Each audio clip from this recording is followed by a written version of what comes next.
السلام علیکم دوستو، اس وقت دنیا کی آبادی دو طبقات میں بٹی ہوئی ہے، یعنی شہری اور دیہاتی۔ دیہاتی علاقوں میں لوگوں کی گزر بسر کا دار و مدار زراعت پر ہے، جبکہ شہری علاقوں میں تجارت، صنعت و حرفت وغیرہ لوگوں کے پیشے ہیں۔ لیکن سوال پیدا ہوتا ہے کہ یہ گاؤں اور شہر کیسے آباد ہوئے، کیونکہ جدید تحقیق سے یہ بات واضح ہو چکی ہے کہ ابتدائی دور میں انسان خانہ بدوشوں کی مانند مسلسل ایک جگہ سے دوسری جگہ ہجرت کرتے رہتے تھے، اور یہ لوگ شکار وغیرہ کے ذریعے اپنی روزی روٹی کا بندوبست کرتے تھے، اس لیے انہیں کڑی مشقت کرنا پڑتی تھی۔ اس دور کے انسان کو ذخیرہ اندوز کہا جاتا ہے، کیونکہ یہ لوگ بہت سے جانوروں کا شکار کر کے انہیں اپنے پاس محفوظ کر لیتے تھے، تاکہ اگر کھانے کے لیے ان کو شکار نہ ملے تو اپنے ذخیرہ کیے ہوئے مال سے پیٹ بھر لیتے تھے۔ لیکن پھر آثار قدیمہ کے ماہرین کے مطابق آج سے 10,000 سال پہلے ایک ایسا واقعہ رونما ہوا جس نے انسان کی زندگی یکسر بدل کر رکھ دی۔ یہ قیاس کیا جاتا ہے کہ پرانے وقتوں میں مرد شکار کرنے کی غرض سے جنگلوں میں نکل جایا کرتے اور ان کی عورتیں گھر کا کام کاج سنبھالتیں۔ مورخ سبط حسن کے مطابق بابل کے قریب کسی عورت نے دیکھا کہ اس کے گھر کے قریب 2-4 گندم کے دانے گرے۔ ان پر بارش کا پانی لگنے کی وجہ سے وہ زمین پر پھوٹ پڑے۔ یہ عمل جب بار بار عورتوں نے ہوتے ہوئے دیکھا تو انہیں یقین ہونے لگا یہ قدرتی عمل ہم خود بھی سر انجام دے سکتے ہیں۔ اس طرح سے زراعت کا آغاز ہوا۔ مورخین اس بات پر متفق ہیں کہ زراعت کی ایجاد کا سہرا عورت کے سر ہے۔ جب مختلف انواع کے پھل اور سبزیاں ایک جگہ پر میسر آنے لگیں تو لوگوں نے شکار کے لیے دور دراز علاقوں میں جانا ترک کر دیا، کیونکہ اب انہیں ایک ہی جگہ سب کچھ میسر تھا۔ اس طرح یہ خانہ بدوش ایک ہی خطے میں کثیر تعداد میں آباد ہوتے چلے گئے اور گاؤں کی بنیاد پڑی۔ سب سے پرانے دیہاتوں کے نشانات بابل یعنی عراق کی سرزمین میں ملے ہیں۔ انہیں دیکھ کر یہ پتہ چلتا ہے کہ یہ تقریباً 3,000 سال قبل مسیح پرانے ہیں۔ اب وہ گاؤں کسی مین شاہراہ اور دریا کے کنارے پر آباد ہوتے تھے، وہی آہستہ آہستہ شہروں کی صورت اختیار کرتے چلے گئے۔ یہ عمل 2 طرح سے طے پایا۔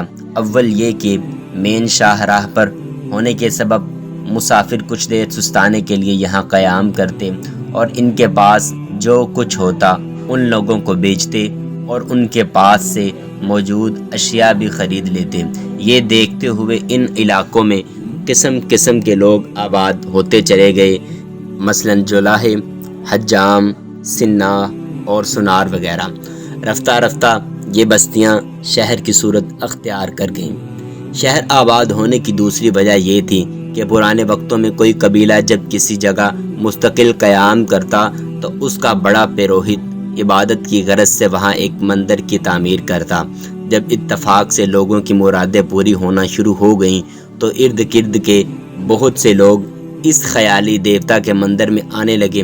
یہ رونق دیکھ کر بہت سے لوگوں نے وہاں اپنی چھوٹی چھوٹی دکانیں قائم کر لیں۔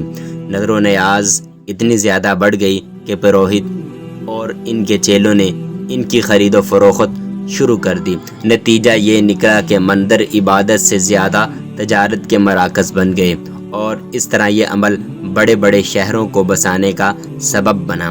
شہروں کی وجہ سے ہی دوسری شہری ریاستیں ایک دوسرے سے جنگ و جدل میں بھی مصروف ہو گئیں۔ اس کی وجہ کبھی سرحدی کھیتوں کی ملکیت ہوتی اور کبھی نہری پانی۔ بعض اوقات مندروں میں موجود دولت پیکار کا باعث ہوتی۔ تاریخ میں سب سے پہلی جنگ جس کے آثار ماہرین نے دریافت کیے وہ 4500 سال پرانی تھی۔ 2550 قبل مسیح میں سومیر کی 2 ہمسایہ ریاستوں لگاش اور امہ کے درمیان سرحدی تنازع پر جنگ ہوئی۔ اس اراضی کا نام قوہ ادین تھا۔ یہ ایک انتہائی دلکش اور سرسبز جگہ تھی۔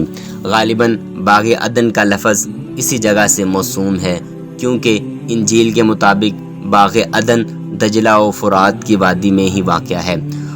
گو کہ عدن لگاش ہی کی ملکیت تھا، لیکن امہ کے بادشاہ نے اپنے دیوتا کے حکم سے دعویٰ کیا اور قوہ عدن کو اپنی سلطنت میں مدغم کر لیا۔ اس علاقے پر قبضہ کر کے وہ لگاش کے دوسرے علاقوں میں داخل ہو گیا۔ دوسری طرف لگاش کی فوج نے، جو کہ نیزوں اور ڈالوں سے مسلح تھی، امہ کی فوج پر جوابی وار کیا اور اسے شکست دے دی۔ اس جنگ کا احوال ایک شاعر ان الفاظ میں قلم بند کرتا ہے: خداوند کے حکم سے بادشاہ اناتوم نے اپنا جال ان پر پھینکا اور میدان کارزار ان کی لاشوں سے بھر گیا۔ جو بچ رہے اپنی جان بچانے کی خاطر اناتوم کے روبرو زمین پر لیٹ گئے اور زاروں قطار رونے لگے۔ یہ تاریخ کی ممکنہ طور پر پہلی جنگ تھی۔ اس کے بعد یہ سلسلہ کبھی ختم نہ ہو سکا۔ آج کے تہذیب یافتہ دور میں بھی، جہاں انسان اپنی شعور کی بلندی اور علم و آگاہی کی علم برداری کا دعویٰ کرتا ہے، اس عہد میں بھی وہ جنگوں کی اس لعنت سے آزاد نہیں ہو سکا۔ ملیں گے ایک نئی ویڈیو کے ساتھ، تب تک کے لیے اللہ حافظ۔